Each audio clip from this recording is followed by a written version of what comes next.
My name is Cindy Hardy, and I've been a photographer since 2001. I originally went to school to study nature, landscape, and underwater photography, but quickly started working for a wedding photographer. I've captured over 700 weddings, and I feel honored to be a part of such a special day for others. Photography is a way for me to escape the hustle and bustle of everyday life. I am transported through the lens to a place where my creativity can flow, and I am truly free to express myself. In 2004, my father was in a car accident that left him a quadriplegic. My parents moved in with me, and my mom and I took care of my father. Then in 2017, my mom was diagnosed with stage 4 ovarian cancer, and I became her primary caregiver. My dream has always been to travel, but I couldn't while I was serving as a caregiver to my parents. Seeing my mom and good friends go through ovarian cancer compelled me to spread awareness about the disease. So my travel journey has now evolved into a mission of spreading awareness about ovarian cancer. Since the signs and symptoms are things that women go through on a normal basis, they are very easy to miss.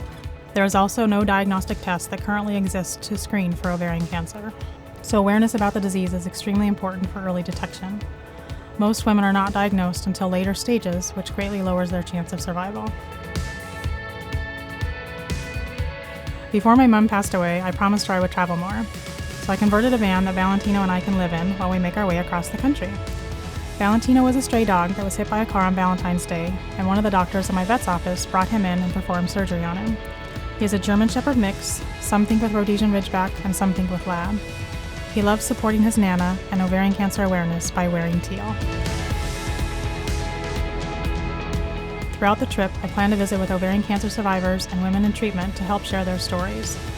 I want to sit down with them, document their stories on video or in writing, and do a personal portrait session so that they can feel empowered by their experience instead of feeling like victims. My hope is that we can break the stigma surrounding the disease so that we can start working towards real solutions.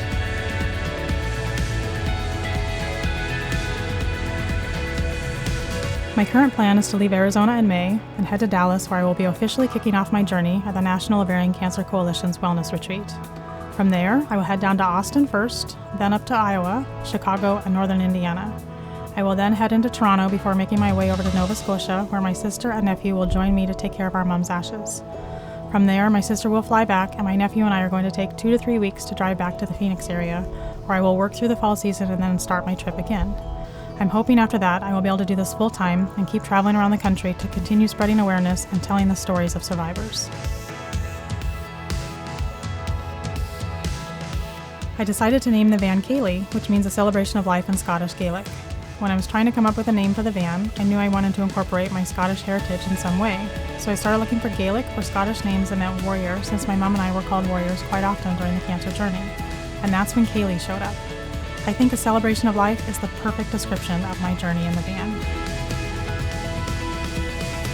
Please visit chillassadventures.com for updates on my journey and to learn how you can help make a difference for those impacted by ovarian cancer.